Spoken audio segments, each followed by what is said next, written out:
Olá, hoje no Espaço Aberto a gente vai falar sobre o fascínio da astronomia, mesmo que de forma imaginária na vida das pessoas. Professor, quem não olha para o céu de alguma forma, para os astros? Poucos, né? Talvez ninguém. Muitas pessoas se fascinam, né? Olhando para o céu. É uma fascinação antiga. Talvez uma das primeiras ações dos primeiros homens, primeiras pessoas, né? Foi olhar para o céu e se sentir fascinado com as estrelas, né? A partir dessa entrada, agradecendo o senhor ter aceito a gente aqui como coordenador do Observatório Didático de Astronomia da Unesp, para quem não conhece, aqui para rádio e televisão e nos ouve lá em direção ao radar após o campus da Unesp. Tem o IPMET muito próximo, duas instituições bastante significativas para a gente do ponto de vista de ciência, ambas, cada uma na sua área.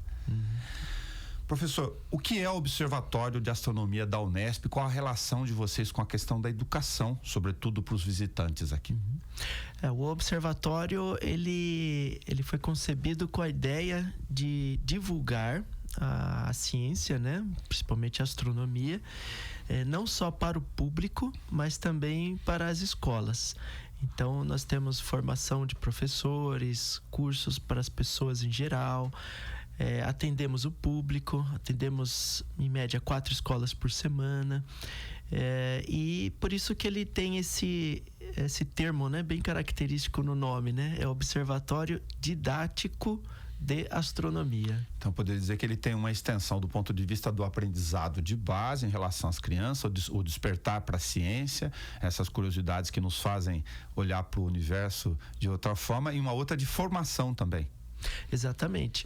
Então, o nosso objetivo é despertar a curiosidade, né? Às vezes nem tanto ensinar, porque as pessoas que ficam por lá passam por pouco tempo, né? São poucos minutos.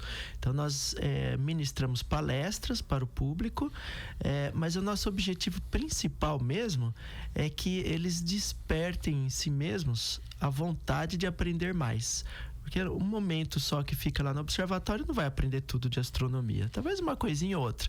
Mas se eles saírem de lá com curiosidade sobre astronomia, sobre o universo, aí atingimos nosso objetivo. Se fizer uma remissão aqui ao tempo de menino na escola, cada um que nos ouve e nos assiste também fizer conosco esse raciocínio, você vai identificar na tua turma, ao longo do teu tempo de menino na sua fase escolar, aqueles que por alguma razão têm maior interesse do ponto de vista natural, ou melhor, probabilidade de aprender física, química, matemática, que não é a minha área, por exemplo, na área de humanas, e isso vai formando. De que forma você participar, do ponto de vista da experiência de vocês com crianças lá, ajuda nesse despertar logo cedo, a partir do tempo?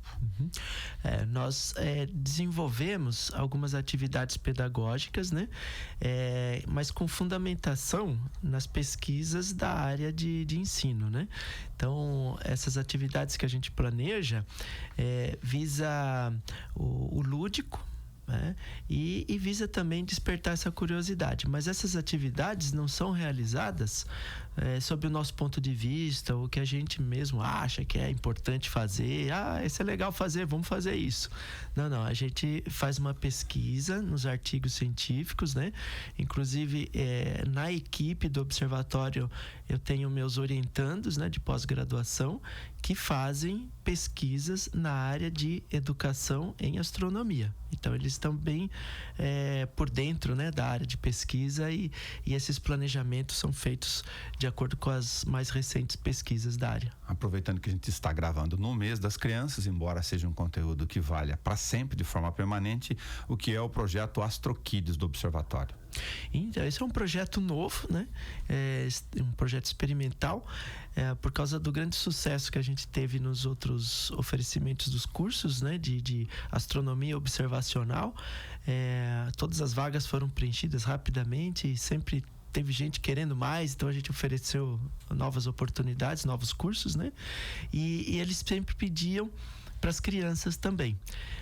Então, aproveitando o mês de outubro, nós desenvolvemos essa nova atividade, né, que é o AstroKids, que é um curso para crianças. Isso significa, de forma objetiva, de despertar também nas crianças através de um processo de alfabetização, lúdico ou científico. Exatamente, a alfabetização científica, né, o letramento científico é o nosso alvo nesse sentido.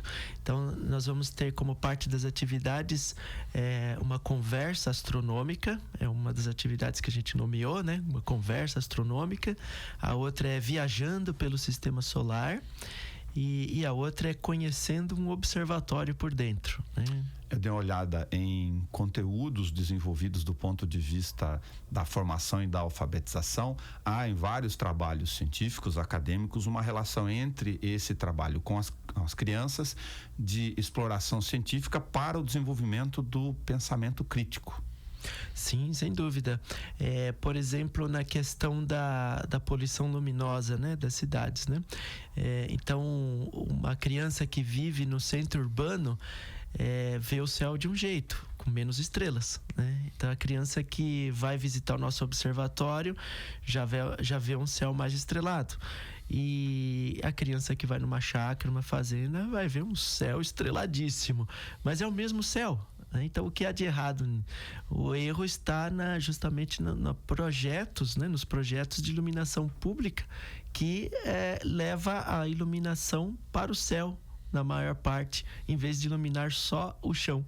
E isso provoca um ofuscamento das estrelas, né? Isso se chama poluição luminosa, além de dar outros problemas ambientais também. Então, a gente procura já sensibilizar, né, desde cedo essas crianças quanto à poluição, não só luminosa, mas todos os outros tipos de poluição atmosférica também. Aproveitar a curiosidade do senhor aqui para despertar algumas em quem nos assiste e nos acompanha. Eu me lembro do interior de que a observação do céu, por causa do que o senhor comentou, no sítio, por exemplo, numa determinada fase do ano, bonita noite, é muito diferente da experiência que eu tive em São Paulo, por exemplo. Ah, sim, bem diferente. É possível observar no sítio, em locais afastados da cidade, além de ver mais estrelas, também com um telescópio você consegue observar muito mais detalhes de alguns astros. E tem outros astros, como nebulosas, assim, aglomerados de estrelas, que nem é possível observar do centro da cidade, mesmo com um telescópio super potente, não é possível. Então, existe essa necessidade, né, de nós termos um céu mais estrelado. Eu fico imaginando a fase das escolas dentro da estrutura pública, nos municípios ao redor, enfim, por todo o interior do país, que não tem, por exemplo, a oportunidade de ir até o observatório e aí transformar o aprendizado da alfabetização tradicional dentro do regime escolar em algo que você possa ver, para ser bastante direto aqui na observação. Sim, existem alguns professores, né, que nos visitam, que ministram as disciplinas eletivas, né, em escolas de período integral, por exemplo, e que escolhem astronomia como tema e constantemente estão nos chamando, né, para fazer palestra lá, levar o telescópio nas escolas. Então, embora algumas escolas não possam ir até o observatório, nós também fazemos esse tipo de atividade, né? Vamos até as escolas. Inclusive, a gente tem uma carreta, né, que atende aqui uma área de quase 200 quilômetros. Fazer um paralelo entre a questão das novas ferramentas, muito boas do ponto de vista tecnológico, que a educação também estuda do ponto de vista acadêmico, se deve ser feita de inserção massiva dentro do processo de aprendizado. O observatório faz essa conexão entre o modelo, por exemplo, de ensino que nós tivemos na nossa geração, de poder ter contato com esse tipo de fenômeno, saber a diferença entre cada um dos astros, né? Saber que um cometa é um cometa, uma estrela é uma estrela, mas observar isso do ponto de vista da curiosidade e, a partir disso, fazer a conexão com esta curiosidade que nós estamos falando aqui. De que forma o senhor vê a presença do papel do observatório em relação a essas novas tecnologias? Uhum.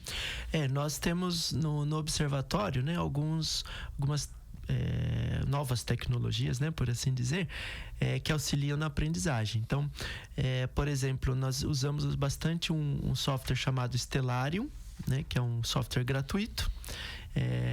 Dá para baixar na internet, é super leve e a gente sempre ensina os visitantes e dá as palestras usando esse software, que ele simula o céu de qualquer época, de qualquer lugar do planeta, né? Então, além disso, existem muitos outros aplicativos, né, que fazem o reconhecimento do céu também em celulares, né? Você instala esses aplicativos e apontando o celular para o céu, ele vai dizendo quais são as constelações, né, que tem lá no céu. Você consegue identificar a diferença entre estrela e planeta. E sem comentar o fato também dos próprios professores, na maior parte deles, eles não têm formação na área de astronomia, né? Sim. Então, eles ficam nos procurando com bastante intensidade, né? Então a gente costuma sempre atendê-los com bastante carinho, ajudando ao máximo esses professores, porque afinal de contas o conteúdo da astronomia faz parte do currículo, né? Sim. Então, embora os professores não tenham tido astronomia na formação, então o observatório teria esse importante papel aí, né, em ajudar os professores a ensinar astronomia para os seus alunos. Muito bem. Ferramentas paralelas que se convergem, como por exemplo, você ter a possibilidade hoje de ter um software que simule movimentos para entender como cada astro, se eu estou fazendo a menção correta aqui, faz o seu movimento em torno da órbita ou não, né? Exatamente. Existem inúmeros softwares, né? Nós lá no observatório costumamos usar os mais simples, né? E os gratuitos, né? Porque dessa forma a gente pode divulgar e os professores também podem usar, né? Os próprios alunos podem instalar, e inclusive nos nossos cursos de formação para professores a gente sempre enfatiza, né, essas ferramentas, né, que são muito úteis para o ensino, sem dúvida. Fazer uma confissão de conhecimento aqui, ou da falta dele no ar, gravando com o senhor. Antes de fazer a entrevista, eu estava recebendo a pré-pauta aqui com os colegas, a Carol, e eu olhei lá, puxa, eu tenho curiosidade de definir o que é estrela cadente. Aí eu vi que ela é um meteoro, eu achava que a estrela caía do céu. Lógico, brincando com o conteúdo, mas realmente é uma curiosidade científica para as pessoas entender o que está à nossa volta. De fato, as pessoas costumam ver, né, aqueles riscos, né, breves acontecendo no céu, e dá a impressão que realmente é uma estrela que está caindo, né? Tanto é que o nome popular ficou esse, estrela cadente. Mas se nós formos ver ao pé da letra, uma estrela nunca cai na Terra, né? Porque uma estrela em geral é muito maior que um planeta. Na verdade, teria que ser o contrário, o planeta que cairia numa estrela, né? Se fosse ver. Então, aquilo de fato não é uma estrela que está caindo. São, na verdade, fragmentos, né, de rochas, de meteoroides que vêm do espaço, e a gravidade da Terra atrai esses objetos celestes, né, esses astros, né, asteroides, meteoroides, que em geral são do tamanho de grãos de arroz, muito pequenos, e ao atingir a atmosfera da Terra, ele esquenta por causa do atrito com o ar, porque lá no espaço não tem ar, é vácuo, mas quando chega aqui na atmosfera, ele é como se esfregar sua mão uma na outra, esquenta, né?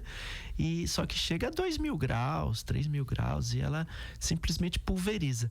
Então, nesse momento em que ele está sendo pulverizado, queimando, é o momento que nós estamos vendo esse risco, né, caindo. Que bom que a gente está conversando sobre o Observatório Didático de Astronomia da Unesp aqui, no momento em que o ser humano vive com as suas dúvidas e reprogramando na ciência, algumas com certo sentido e não. Na última a gente estava falando sobre a questão do movimento da Terra, se ela era redonda, não era mais, e criaram no Facebook, por exemplo, nas redes sociais, uma série de grupos que passaram a, aspas, acreditar, fecha aspas, nessas novas conexões. Se Galileu estivesse vivo, ele ia brigar com Copérnico aqui, para citar. Pois nós estamos aqui tentando ficar do lado do Galileu, né? Porque existem muitas evidências, né, científicas, e além disso não é necessário ser um cientista para descobrir que a Terra não é plana, né? Você pode fazer certas observações que aqui da Terra mesmo, que te provam, né, que a Terra não é plana. Mas este movimento tem crescido realmente, né? Nos últimos tempos, o movimento do terraplanismo, em certo sentido, eu vejo isso como uma certa parcela de culpa da própria ciência. Porque a partir do momento em que a ciência deixa de fazer a sua divulgação de modo efetivo, se a ciência não faz a divulgação científica, o letramento científico, se nas escolas não ensina corretamente astronomia, né, outros conteúdos, então isso abre muito espaço para as pessoas que não conhecem a natureza das coisas, a ciência, a divulgarem suas ideias com tanta certeza que não é da realidade. Então, por causa desse movimento global, né, dessas ferramentas de divulgação, né, redes sociais, então qualquer coisa é facilmente divulgada, né? Então, a ciência precisa fazer o seu papel e divulgar também efetivamente, né, as descobertas científicas. Fazendo o papel necessário aqui de agenda, a primeira edição do Astro Kids é agora em outubro, tem um processo de inscrição para o senhor poder orientar escolas, os estudantes que tenham interesse em participar desta programação. Ah, sim. O Astro Kids, então, acontece no dia 26 de outubro. Ok. Está planejado, então, 26 de outubro, a partir das 4 da tarde até as 8 da noite. Vai ter um intervalinho para o lanche. Mas a gente gosta de avisar, né, que lá no observatório, aquela região da Unesp, não tem cantina, não tem lanchonete. Então esse lanche, a própria criança e o responsável tem que levar. Leve o seu lanchinho. Leva o seu lanchinho. Então vai ser o Astro Piquenique. Muito bom. As inscrições já estão agendadas com o grupo em função da disponibilidade, da capacidade de realização? Sim, as inscrições já estão abertas, né? São 20 vagas. Já recebemos algumas inscrições, né? Ainda temos vagas para as inscrições. Você pode fazer inscrição pelo site do observatório, que é obsbauru.com.br, né? Esse OBS é de observatório, né? OBS, tudo junto, obsbauru.com.br, ou também pelo nosso Instagram. O Instagram do observatório é obsbauru também. Eu vou repetir aqui para quem está nos ouvindo: O de observatório, OB de bola, S, obsbauru, tudo junto.com.br. Repetindo, obsbauru.com.br. É isso. Professor, é muito difícil construir um telescópio, as pessoas ficam com curiosidades. Eu teria 1000 aqui, vou aproveitar o espaço. Essa é uma boa pergunta. Eu não diria que seja difícil, mas é trabalhoso.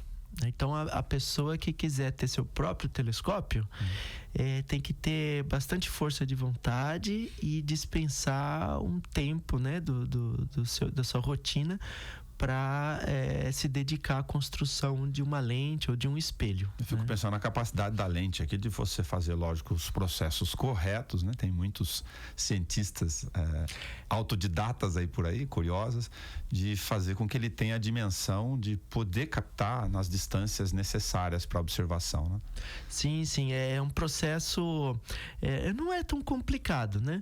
Mas é um processo que exige paciência, né? Mas o senhor Lionel, que é o nome do observatório, né? Lionel José Andreato, ele sempre orienta todos os interessados em construir seu próprio telescópio, né? Porque é bom lembrar, no Brasil não existem fábricas de telescópios. Então, se você quiser ter um telescópio, ou você compra um importado, custa caro, certo, ou constrói o seu próprio telescópio, né? Então nós temos a satisfação, né? A sorte, diria, de termos um fabricante de telescópio aqui em Bauru, né? Que é o Sr. Lionel.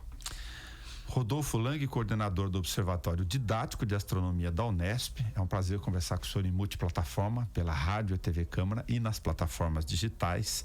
Eu vou terminar citando o Roger Kornberg, Nobel de Química. Ele, numa recente entrevista, filhos de bioquímicos, falou que a vida é química, nada mais ou nada menos. Se o senhor concorda com ele? Ah, perfeito.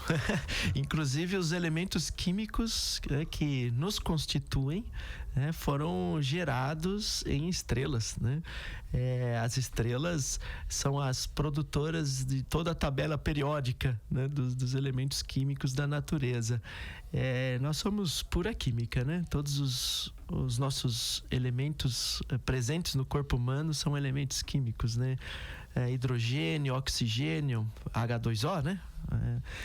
ferro, cálcio, todos eles elementos químicos da natureza. Perfeito. Muito obrigado de comparecer conosco aqui no Despertar para essa curiosidade e também de conhecer um pouquinho do horizonte através do Observatório Didático de Astronomia da Unesp. Eu que agradeço a oportunidade, para mim é uma satisfação estar aqui com vocês e agradecemos também pela divulgação, né, que vocês fazem pelos trabalhos do Observatório. Muito obrigado. Ok, então para reforçar, para você acompanhar a edição do Astro Kids no dia 26 de outubro, para você que está direto ligado nessa agenda, dá uma olhada, entra no site obsbauru.com.br ou no Instagram com o mesmo nome, obsbauru.com.br. É agora no dia 26 de outubro, as inscrições têm vagas limitadas pela capacidade, lógico, de realização nas condições ideais. Obrigado ao professor, até o nosso próximo encontro, e você pode encontrar e assistir este programa também pela TV Câmara na página do YouTube, na íntegra. É só clicar em vídeos para você assistir a hora que você quiser. Obrigado ao Rafael Marolbo e a Carol Garcia que nos acompanham aqui pela Rádio e TV Câmara. Até mais.